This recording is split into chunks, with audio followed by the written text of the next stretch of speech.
Ever wonder what it really is about dogs that makes them, well, man's best friend? Mm. We're diving deep into that bond today. Yeah, it's fascinating stuff. Actually, way beyond just, dogs are great. We're talking evolution, hormones, the whole shebang. Got a whole pile of research here about how dogs think, the science of all those warm, fuzzy feelings. But okay, so first things first. Dogs are the only big predator humans ever really made friends with, right? It's true, and it's kind of wild when you think about it. Wolves, bears, your big cats, all kind of similar, but only dogs went down this road with us. So what was it about them? Why dogs? Our research had a few ideas, and one is this tiny little hormone with a huge impact. Oxytocin, you familiar with that one? Oh yeah, oxytocin, the what do they call it? The cuddle hormone. Makes sense, right? It's been super studied, especially with mothers and babies. Right, like that instant connection, mom looking at her newborn, pure magic. Well, turns out it's science too, not just magic. When they look at each other, both mom and baby, their oxytocin levels go up, like a feedback loop, making that bond even stronger. Okay, so that's us humans, but where do dogs fit into this whole hormone thing? This is where it gets really interesting. Turns out that same loop, that oxytocin surge from eye contact, happens between humans and dogs too. Wait, so you're telling me my dog's using those puppy dog eyes to mess with my hormones for extra treats? I knew it. There's a reason I'm so easily persuaded. Uh-huh, maybe. But seriously, it's big stuff. Even just looking at your dog can set off this whole cascade of changes that brings you closer biologically. It makes you wonder, how do researchers even figure this out? You can't just ask a dog, hey, you feeling a rush of oxytocin right now? No, haha, sadly, no dog interviews yet, but they get creative. One study actually used pee, well, urine samples, tracked oxytocin levels in both dogs and owners, totally non-invasive. Wow, so just a glance and boom, measurable changes. That's wild. It is. Shows you how strong this shared, physiology is between us. Another study, they took it further, gave female dogs an oxytocin nasal spray. See what happened. Okay, I'm hooked. What happened? Did they start writing us thank you notes? Not quite, haha, but still fascinating. The spray made the female dogs stare at their owners longer, which then made the human's oxytocin go up too. Whoa, it's like a good vibe circle. This Mm. one little hormone is surprisingly powerful. But you said female dogs on purpose. Was there a reason? Good catch. Yeah, there's a gender thing going on here. The effect was way stronger in the females, and researchers think it might be because of, what oxytocin does for mom's labor, nursing, all that. So are you saying those ancient, like, mom instincts are somehow part of why we love dogs so much? It's a theory, makes you think. And it could be why this bond has stuck around for, well, thousands of years, right back to when dogs were first domesticated. Thousands of years, really, like way back then. Yep. The oldest proof we've got is this burial site in Germany, dog skeleton right there, with two humans, 15,000 years old. So not just some random dog passing by, they were buried together. Says something about how close they must have been, even back then. Absolutely. And it means this bond, it wasn't just because dogs were useful, right? There was something deeper there, something that probably helped them become domesticated in the first place. So it wasn't just dogs help us hunt, it was this whole hormonal connection too, drawing Yeah, them to us. exactly. Imagine it, those early humans, those early dogs, not quite wolves anymore, finding comfort in each other and those shared hormones making it even stronger. And that feeling of, like, I trust you, less stress. That helped Yeah. you survive back then, right? Totally.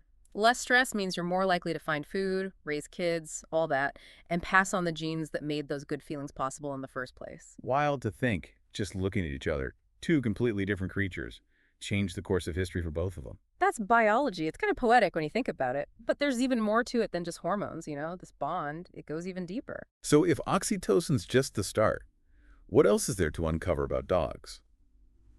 Okay, so we've got these ancient hormones connecting us, but I still got to ask, Yeah. how much can we really know what's going on in a dog's head? Do they actually think of us as, like, family? Ah, the million-dollar question, right. And while we're not giving dogs personality quizzes yet, haha, the research suggests it's complicated, less about mom and dad and more about social roles, like how they fit into a group. So not so much fur babies, more like what their pack. Well, we're their pack now. Exactly. They're hardwired for that, being social. Think about it. Wolves, wild dogs, they've got these complex groups, hierarchies, the whole deal. We've just slotted ourselves in over time. So instead of a bunch of dogs, it's me, the mailman they bark at, Yeah. maybe the cat, if it's lucky. Oh, That's their pack now. pretty much. We're in their circle, and that need to belong, to have a group, that's huge for dogs, just like us. Probably a big part of why we bond so well. Makes sense, but Yeah. doesn't explain why dogs seem so much more tuned into us than, say, a cat who's happy just doing its own thing. And that's where it gets even cooler. It's not just wanting to be buddies. Dogs got really good at understanding us specifically, reading our cues way better than most animals. Oh, tell me about it. Mine knows when I'm about to sneak him treats, like he's reading my mind. Maybe not telepathy, haha. Uh. But they are masters of body language. Studies show they're watching our faces, our tone, even smell, to figure out what we're feeling, what we're going to do. It's true, they pick up on everything. But what about their communication? Aside from the tail wags and the puppy dog eyes, how do they try to get through to us?